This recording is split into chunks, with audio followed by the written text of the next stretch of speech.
So welcome to the lab, and we'll just show you the setup that we're going to use today. You can see an empath, vibration probes, and then of course drive setup. We're going to go ahead and run the software, and we're going to use the vibration probes so that we can concurrently look at any vibration, energy, emissions, and everything else. So after we do this part, we're going to go back in and we're going to cover just the software.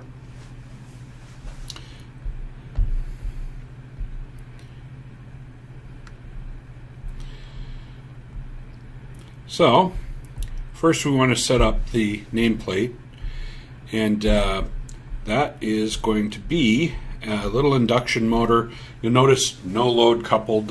This is the only technology of this type that can do that, and it's a 3/4 horsepower, 1700 RPM. Got it set for 230 volts. That would give it 1.8 amps, and we're going to set this down to 0.2. Rotor bars and stator slots. So I know the rotor bars are 18 and the stator slots are 24. That's right. So we have that set, and now oh, and then the bearings, which are both 203s.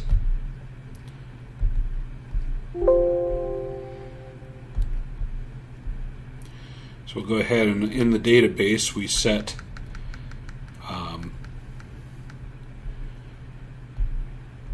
the bearings. Okay. Wait for a second. So I'm running too many things, including this recording, on here.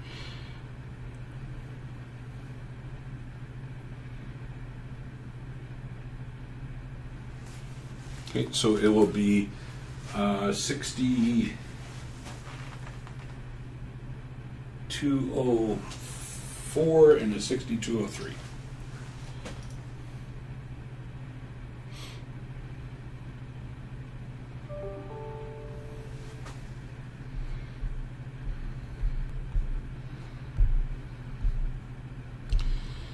Okay, so drive in 6204. Then we'll hit enter, and that will populate that. And the opposite drive end is going to be a 6203.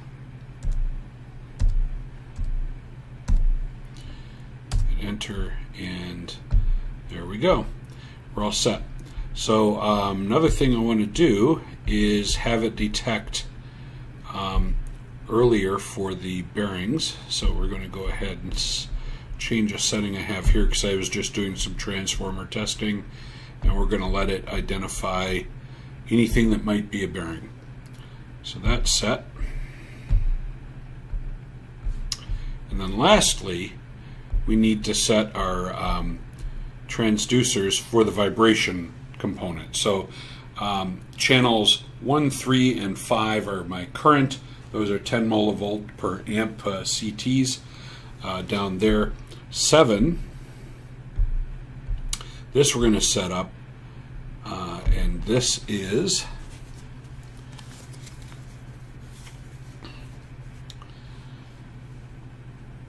.0536 millivolt per amp.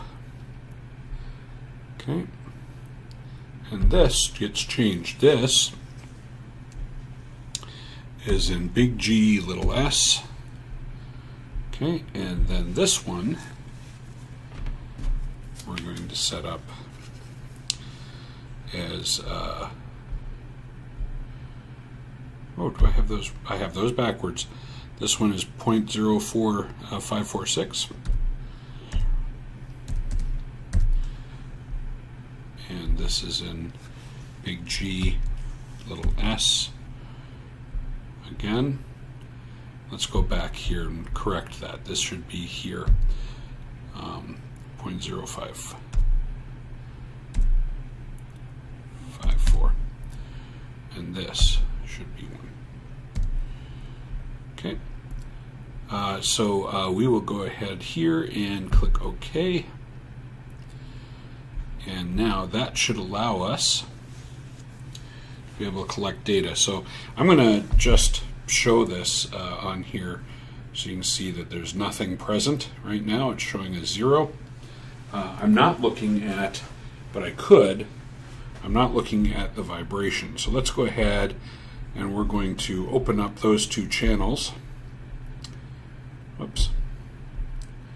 Right here. So now I'm going to have 4 channels up. So current, voltage, and both vibration. And let's see what happens. Let's go ahead and start this up. We've got power. Drive is running. We're going to go to 30 hertz. And as you can see, the current's starting to come up. Not seeing any much in the way of vibration. Well, that's a distinct possibility. Okay. Showing very, very low as far as G's go, so 0.0 whatever. And let's go ahead and F8 it so we can get all of these into range. So there we go. So now we can see a little bit of the stuff associated with the vibration on the right-hand side, extremely low. There we go. And it's rotated the phases and set everything up for us. Now we can download the data. So I'm going to take 48 seconds of everything. So it's all concurrent. And this is going to allow me, in addition to everything else, it's going to allow me to take a look and see what the vibration values in G's, now I can convert that over later, are in relation to any kilowatts for any defects that are present in the machine or any particular signals. And then we can use that in order to start our research project on vibration. Now I have the vibration transducers in kind of odd spots on this machine because this is our test to verify that we're seeing different things. And then we'll be able to do the rest. So 48 seconds. Now it should have all the data. Wait for it to pop up and tell us basically what it found in ESA. And once we have that, then I can go and sit down and start my analysis. Okay, so it says current's deviating, of course, because it's a VFD. It's got a lot of harmonic content, and we see a potential bearing. And it's telling me that that potential bearing is going to be the inner race of both. So that's interesting. So with that, we will go ahead and stop this portion, and we will pick it up again when we look at the data. Okay, so while we're in here, let's go ahead and take a look at the data. It's telling me that I've got inner race signatures here. So let's back up and take a look, see what we have. This. So a lot of noise going on there, obviously, and we're going to go ahead and let's take a look. I double-click that. Inner race right there, very small peaks. Inner race signature is out here. Again, that's going to be very small peaks. So there is some stuff going on, possibly related to the bearings, but we'll be going to be able to take a look at that from an energy standpoint. Now let's take a look. We're at an RMS of about 1.9 amps. So that means that we're really lightly loaded here. I mean, the machine is not as lightly loaded. But when we take a look at everything else, we'll see some fun. So current, not too bad, actually pretty good as harmonics go. Voltage harmonics are a disaster, but we expect that because it's two things. One is it's a single-phase power supply into my inverter, and the second thing is I don't have any filter between the inverter and the motor. So let's get rid of this stuff and let's have some fun. So this goes out to 180 hertz here. For my more advanced analysis, I usually come up into this channel, and this set of channels takes me out to 6 kilohertz because we're taking samples at 12,000 samples per second. There's my current waveform. There's the voltage waveform. You can see they're quite messy on the output of the inverter. So what we want to do is pull those in so we can see what the spectra looks like. The next thing I'll notice is that the firing frequency or carrier frequency for the drive is about 2 kilohertz. And then I get a harmonic of that. Things are going to be delayed because I'm running this video as well. Whenever I run too many things on one system, it kind of dogs everything down a little bit. So fingers crossed that we get this done, or I'm going to have to pause it and let it do its thing here. Okay, so just had to pause the camera so that I could get everything up. So there's my high frequency spectra out to 6 kilohertz, so a lot of noise there. It's on the output of an inverter that's not filtered, so there's a lot of stuff going on. You can see voltage because that's single phase coming in. I've got that oscillation there. That's not a problem with the machine. That is actually just because single phase into a drive. So let's go ahead now, and what we're going to do is we are going to take a look at our kilowatt spectra, and we're going to take a look at both vibration spectra. I have no idea what we're going to run into. So let's take a look, and you can see I've got kind of odd angles on my vibration spectra. So all kinds of stuff is showing up here because I forgot to shut down some channels. So let's get rid of these channels here for, let's have shut these off.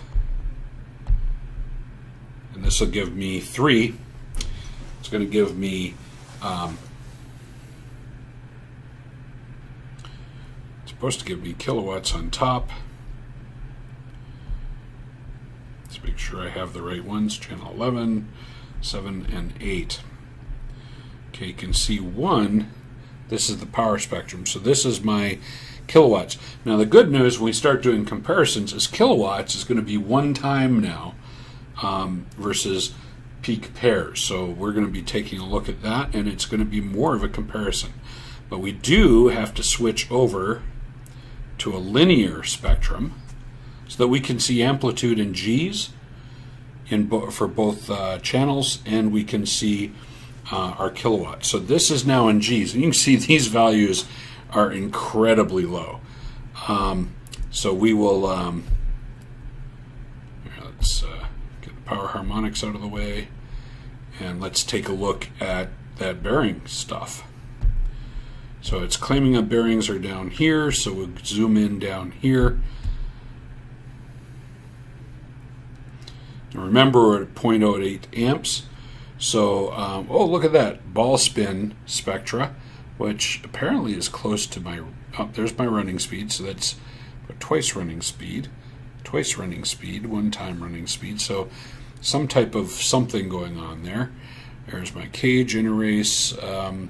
Interrace doesn't look like too much there going on, but the twice line peak, which is here at 30 hertz, that's showing up dominant here, but I've got a small 1 and 2 time here, and I have my cage reading, so that makes more sense to me. The values are exceptionally low, so not even any kilowatts there, so I'm not seeing much in the way of losses on that particular thing. So I'm going to have to introduce some faults in order for us to get a solid look.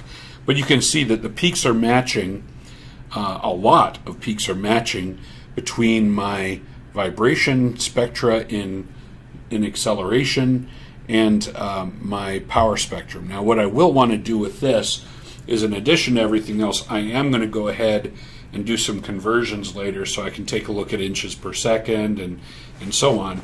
But right now this is basically giving me an okay set of results to work with. So that's it for this episode, and thank you very much. We'll cover a little bit more later once I have some conclusions.